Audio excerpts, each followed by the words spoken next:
Consecration to Saint Joseph, Day 12. Chastity is a virtue, a very important virtue.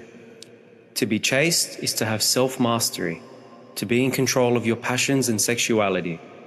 Contrary to what many people think, a person who exercises chastity is not repressing or rejecting the beauty of human sexuality.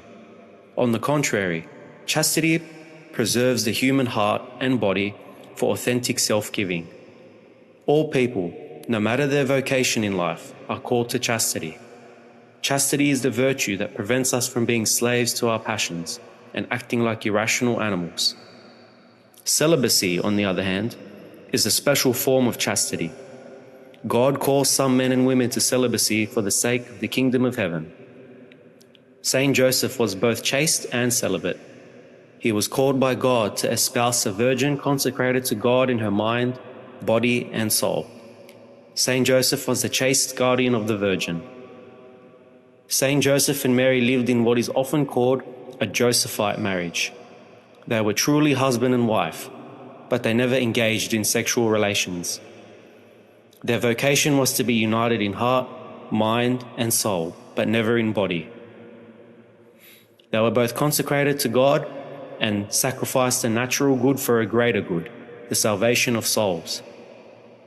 Saint Joseph is pure of heart. To be chaste is to be pure of heart. If a person's heart is not pure, they are incapable of seeing God. Saint Joseph's heart is exceptionally pure. Saint Joseph gazed on the countenance of God in the person of his Son for decades. Poets have often stated that the eyes are the window to the soul. If this is true, Saint Joseph must have had the most chaste and pure eyes of any husband who ever lived. His eyes and heart were pure intentioned, chaste, and afire with love for Jesus and Mary. Modern man has become blinded by impurity.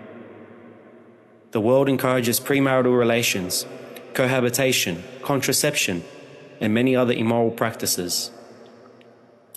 Chastity is a forgotten virtue today. Even married couples live with the idea that they are free to do whatever they desire with the body of their spouse. However, this is not true. Chastity is required in marriage as well, in order for couples to truly love one another, to retain their dignity and respect for each other. Your spiritual father is a gentleman. Saint Joseph is the first Christian gentleman next to Jesus. He is the greatest example of masculine chastity. He was married to the most beautiful woman in the world, and he treated her with respect, dignity, and reverence. If men today were more like Saint Joseph, protectors and defenders of beauty, instead of users and abusers of the feminine mystery, what a different world this would be. God wants all men to be like Saint Joseph. He is the first chaste guardian of the Virgin. Most men will be called to marriage, while some are called to consecrated celibacy. Both vocations are necessary. Without marriage, there are no children. Without priests, there are no sacraments. Married men need to be chaste in marriage. Priests and bishops need to be like Saint Joseph in their chaste love for the virginal church. Guardians, defenders, and protectors of the beauty entrusted to them, not users and abusers of the sacred mysteries. Joseph, the just man, is appointed to be the steward of the mysteries of God, the pater familias and guardian of the sanctuary, which is Mary the bride and the Logos in her. Joseph thus becomes the icon of the bishop, to whom the bride is betrothed. She is not at his disposal, but under his protection. Pope Benedict XVI. Please read the Feast of the Holy Spouses on page 125. And please pray the Litany of Saint Joseph on page 233.